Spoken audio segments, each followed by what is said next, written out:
Hello সবাইকে, কেমন আছেন সবাই? Welcome to my YouTube channel. আজকে আপনাদের সাথে আমি শেয়ার করব একটা রেসিপি, নিরামিষ রেসিপি। আলু আর পটলের দম। আলু আর পটল দিয়ে রসা বলে, কেউ দম বলে, কেউ বলে নিরামিষ তরকারি। এক একজন এক এক রকম করে রান্না করে। আজকে আমার রেসিপিটাতে আপনাদের সাথে শেয়ার করতে যাচ্ছি। সবাই আমার ভিডিওটার সাথে থাকবেন। সবাইকে আমার ভিডিওটার সাথে থাকার জন্য অনুরোধ জানাচ্ছি। চলুন চলে যাই রেসিপিতে। বলে দেই, এখানে আলু কেটে নিয়েছি এরকম কিউব সাইজ করে, আলু কেটে ভাপিয়ে নিয়েছি। আর এখানে পটল কেটে নিয়েছি। পটল এরকম হালকা খোসা রাখলে তরকারিটা খেতে বেশি ভালো লাগে। আর এখানে নিয়ে নিয়েছি হচ্ছে তেজপাতা, গরম মশলা, আদা, কাঁচামরিচ। সিম্পল একটা তরকারি রান্না করব। আর লাগবে হচ্ছে হালকা একটু মরিচের গুঁড়া আর কাঁচামরিচ দিয়ে তরকারিটা রান্না করবো। চলুন রেসিপিতে চলে যাওয়া যাক। প্রথমে চুলাটা চালু করে দেই, দিয়ে দিলাম। এবার দিয়ে দিব তেল। তোমাকে ওটা প্রথমে একটু লবণ দিন, তাহলে আর কি আলুটা লাগবে না। অনেক সময় কড়াই লেগে যায় ভাত তেলে।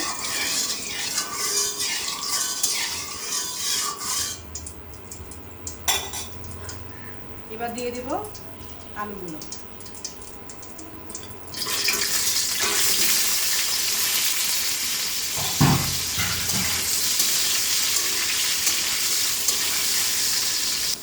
সামান্য হলুদের গুঁড়া,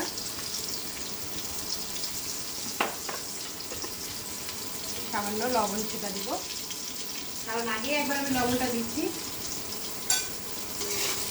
এবার আলুটাকে লাল লাল করে ভেজে নিই। হালকা আঁচে ভাজবো, বেশি চুলার আঁচ দিলে আবার ফির। এই তো আমার আলুটা হয়ে গেছে প্রায় ভাজা। হালকা লাল লাল করে ভেজে নিব। বেশি লাল করা যাবে না, বেশি লাল করলে আবার মজা লাগবে না। হালকা একটু লাল লাল করবো, যেন কষানোটাও হয় আবার কালারটাও সুন্দর থাকে, সেইভাবে ভেজে নিব। প্রায় হয়ে গেছে আমার।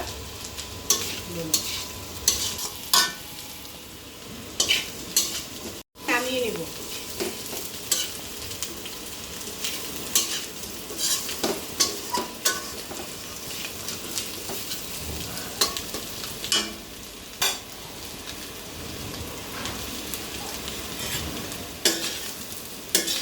এবার আলুটা আমি নামিয়ে নিচ্ছি। নামিয়ে নিলাম। এখন এই তেলে আমি পটলটা ভেজে নিব।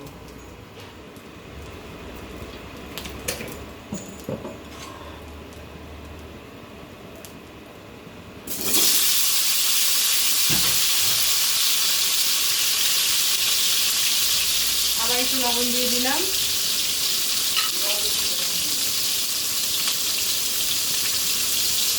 আর হালকা হলুদ।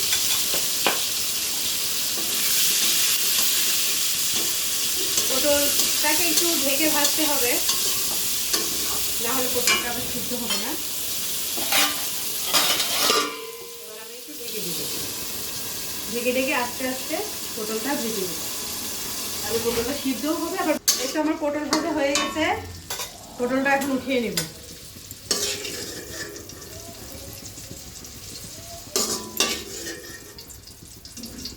নদী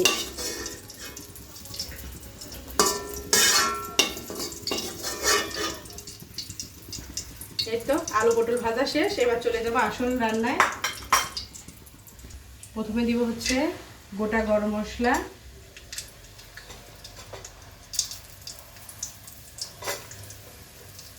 তেজপাতা,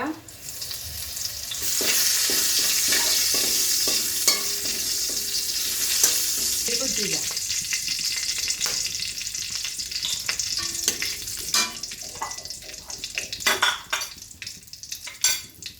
তারপরে দিব আদা বাটা,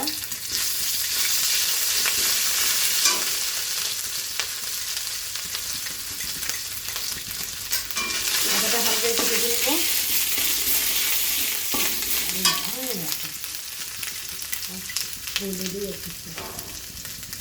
তারপরে এই যে হালকা একটু মরিচের গুঁড়া আর হলুদের গুঁড়া একটা মিক্সড দিব, হালকা কালারের জন্য আর কি, তাছাড়া কিছু না, ঝালটার জন্য।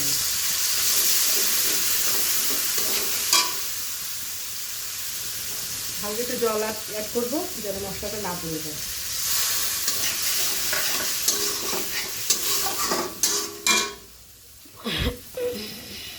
আর দিব হচ্ছে 4-5টা কাঁচামরিচ, যেহেতু তরকারিটা আমি কাঁচামরিচ দিয়ে রান্না করবো।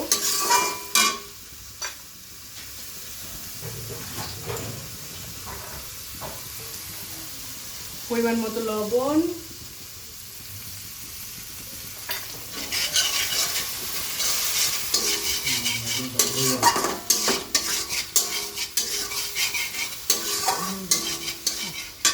মশলাটা আগে কষিয়ে নেব, কারণ মশলা কষানো যত ভালো হবে তরকারির টেস্টটা তত বেশি ভালো হবে।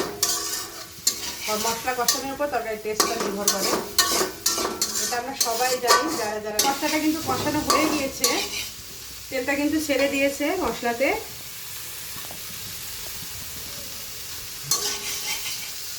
এ পর্যায়ে আমি ভেজে রাখা আলু আর পটলটা দিয়ে দিব, দিয়ে আরেকটু কষিয়ে দেব।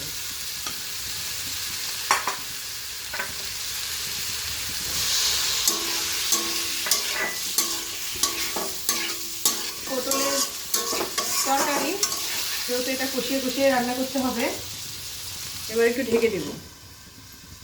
1-2 মিনিটের মতো একটু কষিয়ে নেব। যেহেতু আগে ভেজে নিয়েছি তাই এত বেশি কষাতে হবে না, সব কিছু আমার সিদ্ধ হয়ে গেছে সবজিগুলো। জাস্ট একটু কষিয়ে নেব যেন টেস্টটা একটু দ্বিগুণ হয়।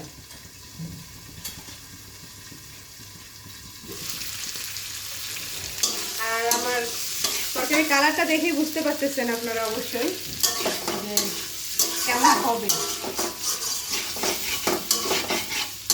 আশা করি তরকারিটা ভালো।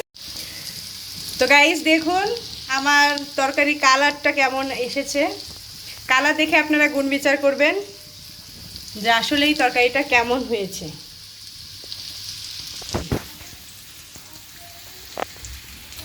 কষানো হয়ে গেছে, এবার আমি জল অ্যাড করব পরিমাণ মতো।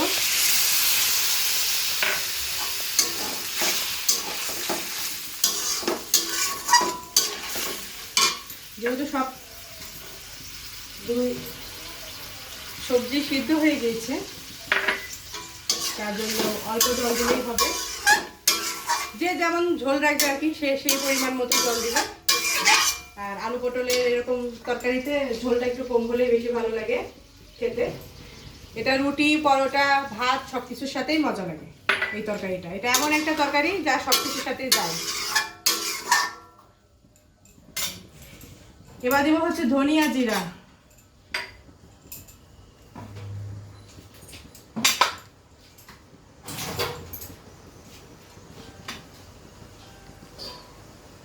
হাফ চা চামচ ধনিয়া জিরা দিব।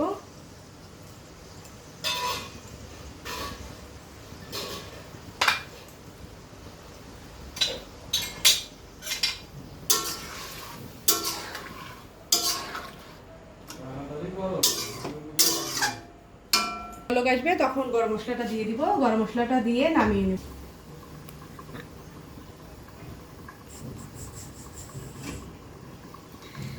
এই তো তরকারিতে বলক উঠে এসেছে। এবার আমি দিয়ে দিব গরম মশলা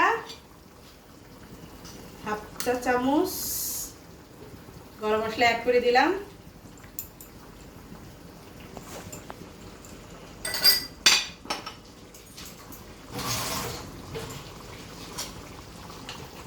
আর এই তরকারিতে যদি ঘি না দেই তাহলে কি তরকারির স্বাদটা আসবে?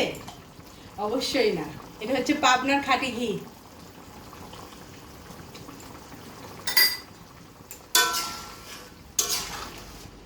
এই তো তরকারি আমার রেডি, এবারে নামিয়ে নেব।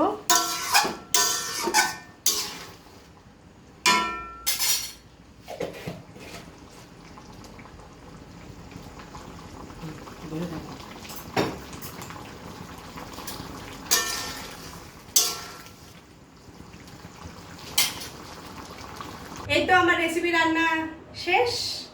আর আপনারা কালারটা দেখে বলুন কেমন হয়েছে রেসিপিটা। আর এই রেসিপিটা যদি আপনাদের ভালো লেগে থাকে অবশ্যই আমার চ্যানেলটাকে সাবস্ক্রাইব করে যাবেন। আর আপনারা যদি সাবস্ক্রাইব করেন আমি এরপরে আরও নতুন নতুন রেসিপি নিয়ে আপনাদের সামনে হাজির হয়ে যাব। সবাই ভালো থাকবেন। আজকের ভিডিও এ পর্যন্তই। Bye bye, tata.